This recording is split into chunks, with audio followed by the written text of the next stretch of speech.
അസ്സലാമലൈക്കും. ഇന്നത്തെ ഇഫ്താർ വിശേഷങ്ങൾ കണ്ടാലോ? ഇന്ന് പത്തിരിയും കോഴിക്കറിയും പിന്നെ കുറച്ച് കടികളൊക്കെയാണ് ഉണ്ടാക്കിയിട്ടുണ്ടായിരുന്നത്. പോരാണ്ട് ഒരു സ്പെഷ്യലായിട്ടുള്ള റിബ്സിൻ്റെ പുലാവും ഉണ്ടാക്കിയിട്ടുണ്ടായിരുന്നു.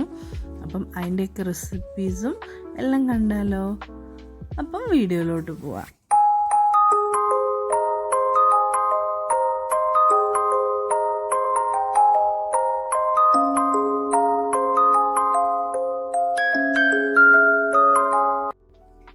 ഇന്ന് പൊലച്ചക്ക് ചോറും പരിപ്പ് കറിയും പിന്നെ മീൻ പൊരിച്ചതും ആയിരുന്നു ഉണ്ടായിരുന്നത്. പിന്നെ നല്ലോണം വെള്ളവും കുടിക്കുന്നുണ്ട് കേട്ടോ. ഇപ്പം ഭയങ്കരമായിട്ട് ഡീഹൈഡ്രേറ്റ് ആയി പോവും. അപ്പം എല്ലാവരും നല്ലോണം വെള്ളം കുടിക്കണം കേട്ടോ. അത് കഴിഞ്ഞിട്ട് രാവിലെ കുറച്ച് ഒതുക്കലും അടുക്കലും പരിപാടികളൊക്കെ ഉണ്ടായിരുന്നു. അപ്പം അതൊക്കെ ചെയ്ത്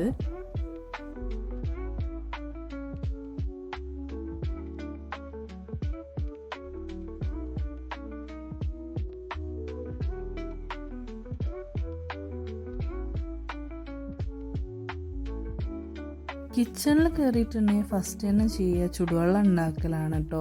എന്നിട്ട് 2-3 ജഗ്ഗിലൊക്കെ ആക്കി വെക്കും. അപ്പം ജ്യൂസ് ഉണ്ടാക്കുന്ന ടൈം ആകുമ്പോഴേക്കും ആറിക്കോളും. പിന്നെ പൊലച്ചത്തേക്ക് ഉപ്പേരി ഉണ്ടാക്കാനുള്ള സാധനവും കിട്ടി. അപ്പം അത് കുറച്ച് കഷ്ടപ്പെട്ടിട്ടാണെങ്കിലും പൊട്ടിച്ചെടുത്ത്. ഇന്ന് ഉണ്ടാക്കാൻ പോണത് ഒരു പുലാവാണ്. ബീഫിൻ്റെ റിബ്സ് വെച്ചിട്ടുള്ള പുലാവാണ്. അപ്പം അതിൻ്റെ റെസിപ്പി ഉണ്ടല്ലോ. അപ്പം അതിന് വേണ്ടിയിട്ട് ഞാൻ കുക്കറിലാണ് ഉണ്ടാക്കുന്നത്. അപ്പം ഓയിൽ ഒഴിച്ചിട്ട് ഞാൻ അതിലേക്ക് ഉള്ളി ഇട്ടിട്ട് നന്നായിട്ട് വാട്ടിയെടുത്ത്. ഉള്ളി ഏകദേശം ഈ ഒരു ബ്രൗൺ കളറായപ്പം അതിലേക്ക് നല്ല കഴുകി വെച്ചിട്ടുള്ള റിബ്സ് ആഡ് ചെയ്ത് കൊടുത്ത് എന്നിട്ട് നന്നായിട്ട് അതിനെ ഇളക്കി കുറച്ച് ഉപ്പും കൂടി ആഡ് ചെയ്ത് കൊടുത്തിട്ടുണ്ടായിരുന്നു. അതിൻ്റെ കൂട്ടത്തിൽ പിന്നെ നമ്മൾ ആഡ് ചെയ്തെടുക്കുന്നത് ജിഞ്ചർ ഗാർലിക്കിൻ്റെ പേസ്റ്റാണ് കേട്ടോ. അത് ഇട്ടിട്ട് നന്നായിട്ട് അതിനെ ഇളക്കി ഈ ഓയിലിൽ തന്നെ ഇതിനെ നന്നായിട്ട് ഇളക്കിയെടുത്ത് ഒന്ന് ചൂടായി കഴിഞ്ഞപ്പോൾ ഞാൻ അതിലേക്ക് പുറേ തന്നെ ഉണ്ടാക്കിയെടുത്തതിന് മോരും കുറച്ച് ഉപ്പും കൂടി ആഡ് ചെയ്തിട്ട് ഒന്ന് നന്നായിട്ട് ഇളക്കി എന്നിട്ട് അതൊന്ന് വേവാൻ വെച്ച് അതൊന്ന് വെന്ത് കഴിഞ്ഞേരെ ഞാൻ അതിലേക്ക് നോർമൽ ബിരിയാണി മസാല ആഡ് ചെയ്ത് നമുക്ക് ഗരം മസാലയും യൂസ് ചെയ്യാം കേട്ടോ പുരയിൽ ഉണ്ടാക്കണേ. അപ്പം അത് ആഡ് ചെയ്തിട്ട് ഞാൻ വെള്ളം ഒഴിച്ചിട്ട് അതിനൊന്ന് വിസിലടുപ്പിച്ചു. 2-3 വിസിലടുപ്പിച്ചിട്ടുണ്ട്. അത് കഴിഞ്ഞിട്ട് ഞാൻ ലിഡ് ഓപ്പൺ ചെയ്ത് അതിലേക്ക് ചില്ലിയും പിന്നെ കൊറിയാൻഡറിൻ്റെയും മിൻറ്റിൻ്റെയും ലീഫ് ചോപ്പ് ചെയ്തത് അതിലേക്ക് ഇട്ട് കൊടുത്തിട്ട് അപ്പം തന്നെ അതിലേക്ക് റൈസും ആഡ് ചെയ്ത് കൊടുത്ത് ബസ്മതി റൈസ് സോക്ക് ചെയ്തതാണ് ഞാൻ ആഡ് ചെയ്തിട്ടുള്ളത്. എന്നിട്ട് അതിലേക്ക് വേണ്ട വെള്ളവും ഒഴിച്ച് ഏകദേശം 1 കപ്പ് റൈസിന് 2 കപ്പ് വെള്ളം എന്നുള്ള രീതിയിലാണ് ഞാൻ ഒഴിച്ചിട്ടുണ്ടായിരുന്നത്. എന്നിട്ട് അതൊന്ന് ഇളക്കി കഴിഞ്ഞിട്ട് അതിലേക്ക് വേണ്ട അനുസരിച്ചിട്ട് റൈസിലേക്ക് ഉപ്പ് ആഡ് ചെയ്ത് കൊടുക്കണം.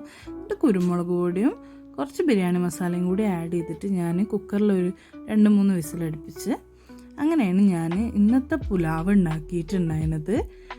ഞാൻ ഫസ്റ്റ് ടൈമാണ് പുലാവ് കുക്കറിൽ ട്രൈ ചെയ്യണത്. നല്ല രീതിയിൽ അത് വന്നിട്ടുണ്ടായിരുന്നു. എന്തായാലും എല്ലാവരും ട്രൈ ചെയ്ത് നോക്കണം. നല്ലൊരു റെസിപ്പിയാണ്, അധികം സ്പൈസി അല്ലാത്തൊരു റെസിപ്പിയാണ്.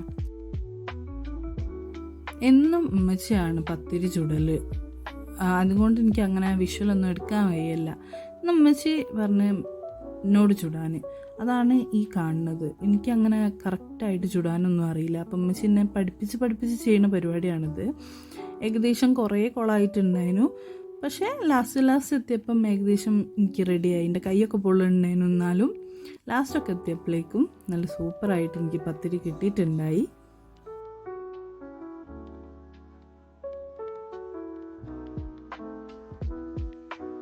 മുന്നത്തെ പത്തിരി ഒന്നും കരിഞ്ഞൊന്നും പോയിട്ടുണ്ടായില്ല, പക്ഷെ അധികം പൊന്തി വന്നിട്ടുണ്ടായില്ല കേട്ടോ. പക്ഷെ ലാസ്റ്റത്തെ 2 പത്തിരി നല്ല സൂപ്പറായിട്ട് പൊന്തി വന്നിട്ടുണ്ടായിരുന്നു. അങ്ങനെ ഒരു 6 മണിയൊക്കെ ആകുമ്പോഴേക്കും പത്തിരിയും അതിന് വേണ്ടിയിട്ടുള്ള ചിക്കൻ കറിയും ഒക്കെ റെഡി ആയിട്ടുണ്ടായിരുന്നു. അങ്ങനെ അതൊക്കെ ടേബിളിൽ കൊണ്ടുവച്ച്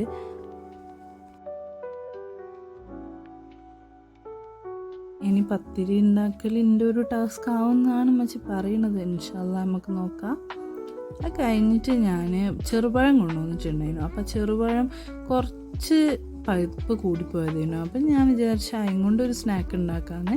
അതിന് വേണ്ടിയിട്ട് മൈദയും പിന്നെ കുറച്ച് ബദാം മിക്സില്ലേ മിൽക്ക് ഷേക്കൊക്കെ ഉണ്ടാക്കണേ ആ ഒരു കളറിൻ്റെ ഡ്രോപ്പും ചെറുപഴവും പിന്നെ പഞ്ചസാര ഇട്ടിട്ട് നന്നായിട്ട് കുഴച്ചെടുക്കണം.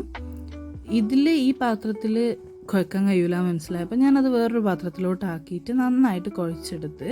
അപ്പോൾ കുറച്ച് കട്ടി തോന്നുകയാണെങ്കിൽ കുറച്ച് പാൽ ആഡ് ചെയ്ത് കൊടുക്കുക കേട്ടോ. അങ്ങനെ നന്നായിട്ട് കുഴച്ചെടുത്തിട്ട് നമുക്ക് ഇത് നേരെ ചെറിയ ചെറിയ ബോൾസ് ആക്കിയിട്ട് പൊരിച്ചെടുക്കുകയാണ് വേണ്ടത്. നല്ല ചൂടുള്ള എണ്ണയിലേക്ക് വേണം കേട്ടോ ഇത് നമ്മൾ ആഡ് ചെയ്ത് കൊടുക്കാൻ, ഇല്ലെങ്കിൽ അത് പറ്റിപ്പോകും. അപ്പോൾ നല്ല ചൂടുള്ള എണ്ണയിലേക്ക് ഒരു സ്പൂണ് വെച്ചിട്ട് ഞാൻ ഓരോരോ പോർഷൻ ആക്കിയിട്ട് അതിലേക്ക് ആഡ് ചെയ്ത് കൊടുത്ത്, എന്നിട്ട് അതൊന്ന് വെന്ത് വന്നപ്പം അതൊന്ന് തിരിച്ചിടുകയും മറിച്ചിടുകയൊക്കെ ചെയ്ത് ഏകദേശം ഒരു ഗോൾഡൻ ബ്രൗൺ കളറാകുമ്പോൾ ഞാൻ അതിനെ മാറ്റി കൊടുക്കുകയാണ് ചെയ്തത്. എന്നിട്ട് ഈ പരിപാടി റിപ്പീറ്റ് ചെയ്ത് ഇതൊന്നും ഞാൻ ഫ്രീസ് ചെയ്യാനോ അല്ലെങ്കിൽ ഫ്രിഡ്ജിലോട്ടോ വെക്കലില്ല, മറന്നു പോവും. പിന്നെ അത് നാശമാകുമ്പോൾ എടുത്ത് കളയേണ്ടി വരും. അതുകൊണ്ട് ഇത് ഫുള്ളായിട്ട് കുറച്ച് എമൗണ്ട് അല്ലേ ചെയ്തിട്ടുള്ളൂ, അത് ഫുള്ള് ചുട്ടെടുത്ത്.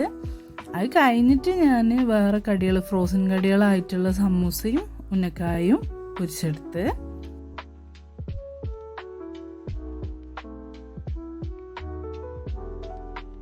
നോമ്പ് തുറക്കാൻ ടൈമായപ്പോഴേക്കും നേരത്തെ ഞാൻ ഉണ്ടാക്കിയ സ്നാക്കും ഉന്നക്കായും കട്ട് ഫ്രൂട്ടും സമൂസയും വാട്ടർമെലണിൻ്റെ ഷർബത്തും ഒരു കസ്റ്റർഡ് ഡ്രിങ്കും ടാങ്കും ഒക്കെ ഉണ്ടായിരുന്നു.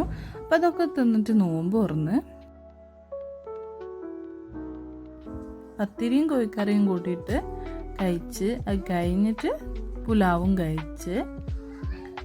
അപ്പം അത്രയേ ഉള്ളൂ. ഇൻഷാ അല്ലാ ഇനി അടുത്ത വീഡിയോയിൽ കാണാം.